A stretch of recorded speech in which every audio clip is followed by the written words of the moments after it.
ওই দেখেন কম দামে মিশা সওদা করাইছে, দেখুন কি বলে। এই যারা নাকি বলে যে জুনিয়র সাকিব লিঙ্গ ছাড়া সিংহ। ওই মিয়া, আপনার কাছে কে কইছে জুনিয়র সাকিব লিঙ্গ ছাড়া সিংহ? জুনিয়র সাকিব তো আধা লিঙ্গের সিংহ। সব স্বপ্ন সত্যি হয় কার। আসলেই তো সব স্বপ্ন আবার সত্যি হয় কার? এ আপা চাইছিল ফুল, পাইছে হাফ, তা আবার অর্ধেক কাটা।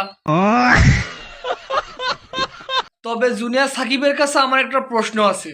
ডক্টর সাহেব আপনারে কি বলছে একটু বলেন আমাদেরকে শুনি। ডাক্তার কি বলবো এটা নিজেই বোঝা যায়, নিজের একটা সেন্স আছে। ঠিক আছে, বুঝলাম। তো নিজের সেন্সে কি বুঝাই একটু বলেন। আপনি কি কখনো বাবা হইতে পারবেন? বাবা হওয়া সম্ভব, এখনো ভেবে বলুন। শিওর তো? 100% সম্ভব। তো এর থেকে বেশি আর কিছু বলা যায় না ভাইয়া, থ্যাংক ইউ। ঠিক আছে ভাই, জাতির কাছে আর আপনাকে কিছু বলতে হবে না, তবে মানতে হবে আপনার অনেক সাহস আছে। আপনি অর্ধেক টুনটুনি নিয়েও বাবা হওয়ার স্বপ্ন দেখছেন। আপনারা তো দেখে অবাক হয়েছেন যে ইকরা আর সাকিব কেন জামাই বসাচ্ছে। অবশ্যই অবাক হয়েছি। আপনার না অর্ধেকটা কাটা। জামাই বউ সাচ্ছেন ভালো কথা। বউর কাছে আমার একটা প্রশ্ন আছে। অর্ধেক টুনটুনি নিয়ে বাসরাতটা কেমন কাটলো?